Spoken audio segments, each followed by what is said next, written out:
अस्सलामुअलैकुम जी। Artificial intelligence in physics हमारा आज का नया कोर्स शुरू करने जा रहे हैं। पहला चैप्टर हमारे पास है conceptual understanding of AI in physics. तो आज हम देखेंगे introduction of AI and machine learning ML, जिसे हम बोल रहे हैं इन फिजिक्स। इससे क्या मुराद होगी, क्या क्या इसमें होता है, बेसिक आइडिया लेंगे, क्या आउटलाइन कह लें एक तरह से। तो इंट्रोडक्शन पे चलते हैं। आर्टिफिशियल इंटेलिजेंस जिसे हम जस्ट एआई बोलेंगे, एक ब्रॉड गोल्स क्रिएटिंग सिस्टम है जो इंटेलिजेंट बिहेवियर दिखाता है, यानी जो ह्यूमन कॉग्निटिव फंक्शन है उसकी मिमिक्री करता है, उस जैसा बिहेव करता है।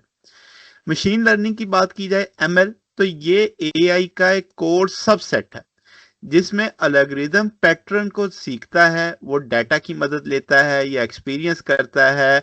अब उसको उस एक्सप्लिसिटली प्रोग्राम नहीं किया गया उस चीज के लिए, वो जस्ट पैटर्न से देके डाटा से यानी लेके पैटर्न बनाएगा और उसको उससे रिजल्ट्स एक्सट्रैक्ट करेगा। तो एक पैराडाइम शिफ्ट है कि सेंचुरी से हमारी physics basically first principle approach पे काम करती है, यानी हम नेचर को ऑब्जर्व करते हैं, फिर एक पोस्टुलेट बनाते हैं मैथमेटिकल लॉ, फिर उसकी इक्वेशन डिजाइन सॉल्व करते हैं, फिर एक्सपेरिमेंट डिजाइन करते हैं और उसको वैलिडेट करते हैं। अब मशीन लर्निंग की क्यों जरूरत पड़ गई फिजिक्स में? तो हम कहेंगे जो ट्रेडिशनल फिजिक्स मेथड है वो दो चीजों पर डिपेंड करता है। एक कहलाता है एनालिटिकल सोल्यूशन, जैसे एग्जैक्ट सोल्यूशन आ जाता है सिंपल ऑर्डिनरी डिफरेंशियल इक्वेशन का। मगर ये चीज इम्पॉसिबल हो जाती है जब सिस्टम हमारे कॉम्प्लेक्स हो जाए, नामुमकिन ही हो जाती है। फिर दूसरा मेथड है न्यूमेरिकल सिमुलेशन का, जैसे हम finite difference, Monte Carlo, finite element method use करते हैं।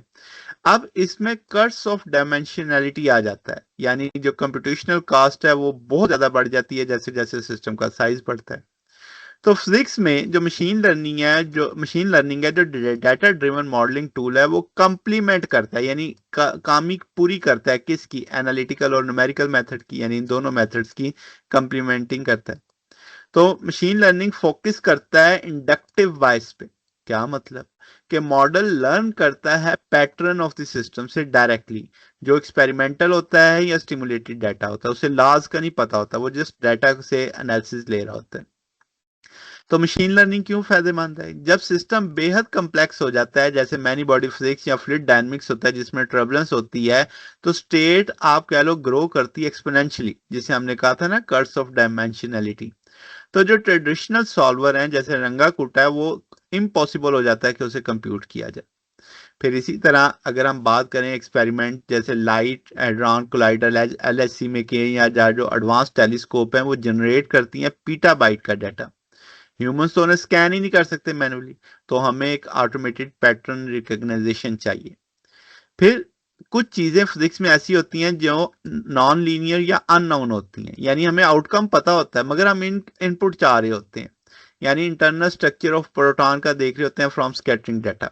तो जो मशीन लर्निंग है वो इनवर्स मैपिंग के अंदर बहुत कामयाब एक्सेल करती है, तेजी से काम कर लेती है। अब होता क्या है, अगर हम कहें कि मशीन लर्निंग काम कैसे करती है, तो मशीन लर्निंग को वन लाइनर अगर मैं कहूं तो ये यूनिवर्सल फंक्शन अप्रोक्सीमेटर है, यानी फंक्शन को एक अप्रोक्सीमेशन करेगी कि अगर ये फंक्शन हो तो कैसा हो, तो मुख्तलिफ उसके अप्रोक्सीमेट करते करते रिजल्ट तक आती है। तो instead of driving mathematical mapping, यानी फंक्शन को ड्राइव करने की बजाय फिजिकल लॉ से मशीन लर्निंग अप्रोक्सीमेट करती है एक फंक्शन। अब इसमें एक्स और थीटा वेरिएबल हैं, पैरामीटर्स हैं जो कि पैरा एडजस्ट करेंगे डाटा के अकॉर्डिंग। इसको वे भी बोलते हैं, बेसिस भी कहते हैं। वे क्या होता है, मान लो डिग्री ऑफ फ्रीडम में फिजिकल सिस्टम है, वे आगे चल के मैं काफी डिटेल में पढ़ेंगे। बेसिस भी समझ लो मिनिमम बेसलाइन जो आपके पास है, थ्रेशोल्ड, जो एरर को कम करते हैं प्रेडिक्शन और ऑब्जर्व डाटा के अंदर।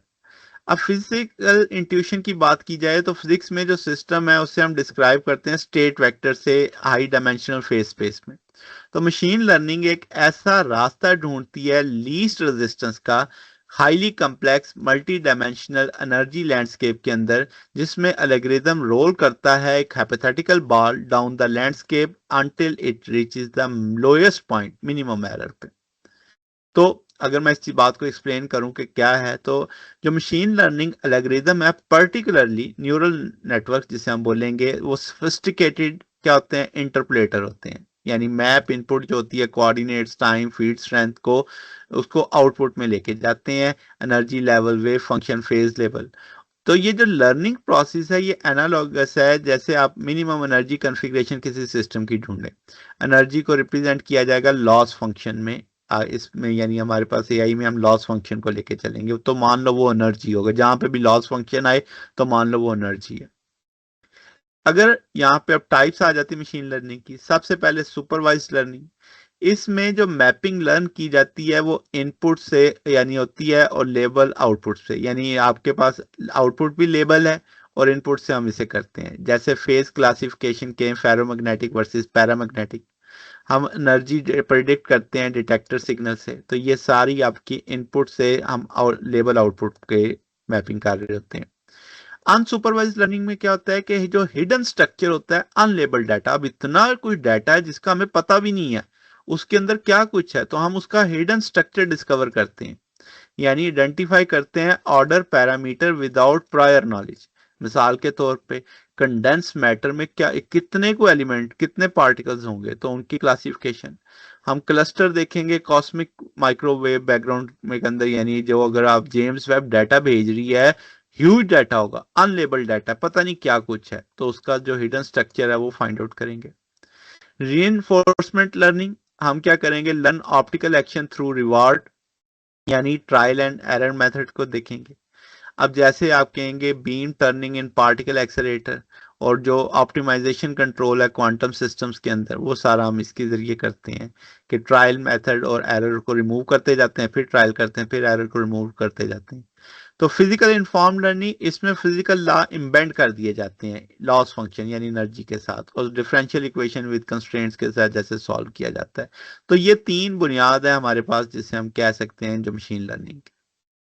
अब अगर हम ट्रेडिशनल फिजिक्स मेथड के साथ इसका कंपैरिजन करें, तो हम कहेंगे ट्रेडिशनल जो है वो फर्स्ट प्रिंसिपल पे यानी न्यूटन, श्रोडिंगर, मैक्सवेल की इक्वेशनों पे, लॉज पे डिपेंड करती है। ये एम्पिरिकल डाटा के पैटर्न पे डिपेंड करती है मशीन लर्निंग। इसमें इंटरप्रिटेबिलिटी हाई है, यानी हर फिजिकल टर्म का एक फिजिकल आउटकम है। इसमें लो है क्योंकि इसमें जो पैरामीटर्स हैं वो एब्स्ट्रैक्ट्स होंगे।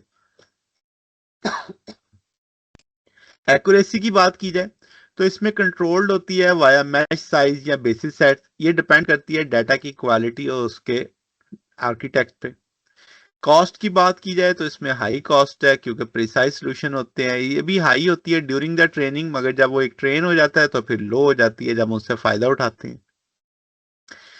एडवांटेजेस की बात की जाए तो मशीन लर्निंग सैरोगेट मॉडल है या पैटर्न एक्सट्रैक्टर है जो ब्रिज करता है बिटवीन डाटा एंड थ्योरी को। तो हम कहेंगे स्पीड, एक दफा ट्रेन हो गया तो मशीन लर्निंग प्रेडिक्शन जो है मैग्नीट्यूड फास्टर होता है ट्रेडिशनल न्यूमेरिकल सॉल्वर से। हाई डायमेंशन की बात की जाए तो कॉम्प्लेक्स सिस्टम को थाउजेंड ऑफ वेरिएबल के साथ, वो जिसे हम हमारे लिए ह्यूमंस के लिए इम्पॉसिबल होता है, उसे हैंडल कर लेता है। पैटर्न रिकग्नाइजेशन की बात की जाए कि स्टबल कोरिलेशन देखता है नॉइजी एक्सपेरिमेंट डाटा में जो कि इनविजिबल होता है मैनुअल इंस्पेक्शन में। लिमिटेशन की बात की जाए तो हाईली यानी massive amount of data require होता है, सिंथेटिक हो या एक्सपेरिमेंटल हो। अब आपके पास इंटरप्रेटेबिलिटी यानी ब्लैक बॉक्स जिसे हम कह सकते हैं, इसमें एक टर्म यूज की जाती है कि एक न्यूरल नेटवर्क रीच करता है स्पेसिफिक फिजिकल कंक्लूजन पे। अब हमें नहीं पता वो पहुंच गया उस रिजल्ट पे, हमें नहीं पता चला वो कैसे पहुंचा है, बस ये हमारे लिए एक ब्लैक बॉक्स है।